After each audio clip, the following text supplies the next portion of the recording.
अस्सलाम वालेकुम फ्रेंड्स, मैं सफदर खान कियानी। आप देख रहे हैं मेरा channel voice of Kiyani. Channel पे आप न्यू है, चैनल को लाजमी सब्सक्राइब कीजिए और बेल आइकन को भी क्लिक कर दें ताकि तमाम वीडियो का नोटिफिकेशन आपको टाइम से मिलता रहे। फ्रेंड्स, जहाँ हम इंडस्ट्री होगी, जहाँ फैक्ट्री होगी, जहाँ कंपनी की बात होगी, वहाँ पे डेफिनेटली वहाँ प्रोडक्शन होगी। कोई भी बिजनेस इन्वायरमेंट में प्रोडक्शन है, और जहाँ प्रोडक्शन होगी तो वहाँ उसके साथ कनेक्टेड लेबॉर्ट्री ज़रूरी है। और जहाँ लेबॉर्ट्री होगी तो फिर टेस्टिंग का नाम आएगा। डेफिनेटली लेबॉर्ट्री का मेन काम होता है क्वालिटी को चेक करना। और जहाँ टेस्टिंग की बात है तो वहाँ डेफिनेटली टेस्टिंग के अंदर डिफरेंट टाइप्स ऑफ केमिकल इस्तेमाल होते हैं। उन केमिकल के थ्रू हम टेस्टिंग कर रहे होते हैं। खासकर अगर हम फार्मास्यूटिकल की बात करें तो केमिकल का कंपलसरी आइटम है क्वालिटी कंट्रोल में और डिफरेंट एरियाज में। तो जहाँ तक बात केमिकल्स की है तो फिर बात आ जाती है केमिकल को हैंडलिंग की। केमिकल का आपको पता है बड़े एक्सप्लोसिव किस्म के केमिकल्स होते हैं, बड़ा क्रिटिकल एरिया होता है इसको हैंडल करना, और ये बड़े डेंजरस किस्म के होते हैं। तो इनको हैंडलिंग करने के लिए हर इंडस्ट्री के अंदर एक सिस्टम मौजूद होता है, एक एसओपी होती है, एक प्रॉपर डॉक्यूमेंट होता है कि उसको कैसे आप हैंडल करेंगे। तो केमिकल को ज़ाहिर है किसी भी जगह पे जब हैंडल किया जाता है, पहले हम थोड़ी सी बात कर ले केमिकल होते किस तरह के। केमिकल आपके पास लिक्विड फॉर्म में भी होते हैं, सॉलिड फॉर्म में भी होते हैं, ऑर्गेनिक डाइस फॉर्म में भी होते हैं। और ज़ाहिर है केमिकल हमेशा आप बहुत रिएक्टिव किस्म के होते हैं जो रिएक्शन करते हैं, और इन रिएक्शंस की वजह से बहुत सारे एक्सप्लोजन के चांसेस भी होते हैं, प्रोडक्ट डेवलपमेंट और बहुत सारी चीज़ें होती हैं। कुछ ऑर्गेनिक सॉल्वेंट्स भी होते हैं। अगर हम ऑर्गेनिक सॉल्वेंट की बात करें, मिथेनॉल हो जाता है, इथेनॉल हो गया, कीटोन हो गया, एसिटोनाइट्राइल हो गया, सारे ऑर्गेनिक सॉल्वेंट के आते हैं। कुछ सॉल्वेंट ये केमिकल हैजार्डस होते हैं, जैसे सल्फ्यूरिक एसिड हो गया आपके पास, फास्फोरिक एसिड हो गया, HCl हो गया। ये हैजार्डस किस्म के केमिकल्स होते हैं। कुछ फ्लेमेबल्स होते हैं, कुछ नॉन फ्लेमेबल्स भी होते हैं। Organic solvent mostly flammable items होते हैं। कंबस्टन आइटम भी होते हैं, जैसे सोडियम आगे बाद, जैसे सोडियम मेटल्स जो होता है हाईली कंबस्टन होता है, हर लेबोरेटरी में मौजूद, और बहुत सी बेसिक केमिकल्स में इसका इस्तेमाल होता है। अब फ्रेंड्स, इसको इंडस्ट्री के अंदर जब भी रिसीव किया जाता है, एक पर्टिकुलर जगह पे इनको रखा जाता है। इनके लिए बाकायदा एक सिस्टम होता है। इनको एक कंपैटिबिलिटी चार्ज के तहत रखा जाता है।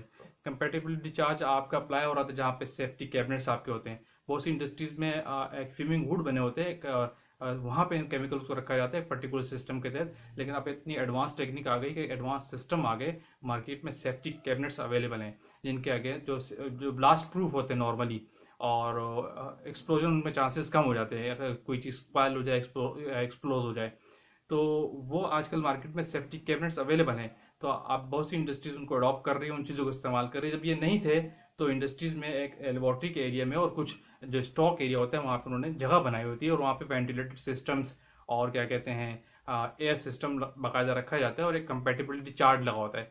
तो उसके तहत उनको ऑर्गेनाइज किया जाता है और उनको हैंडल किया जाता है।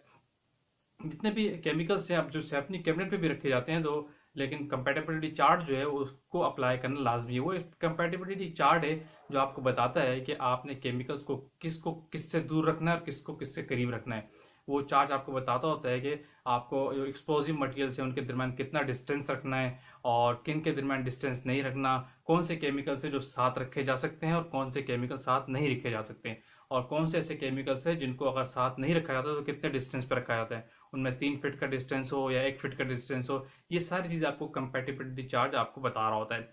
तो ये मैं आपको शेयर कर दूंगा इंशाल्लाह। तो उसमें सारी चीज़ें डिफाइन है कि आपने किसी भी स्टोर में, किसी भी सेफ्टी कैबिनेट में अगर केमिकल्स को स्टोर करना है तो आप कैसे स्टोर करेंगे, उसी को फॉलो किया जाता है। उसी के तहत केमिकल की सेफ्टी सारी अप्लाई होती है। और दूसरा, केमिकल के साथ आपको MSDS भी मिल रहा होता है, जिसको हम अब SDS कहते हैं। सेफ्टी डेटा शीट आपको मिलती है। पहले ये मटेरियल सेफ्टी डेटा शीट कहलाती थी, अब सेफ्टी डेटा शीट के नाम से जानी जाती है।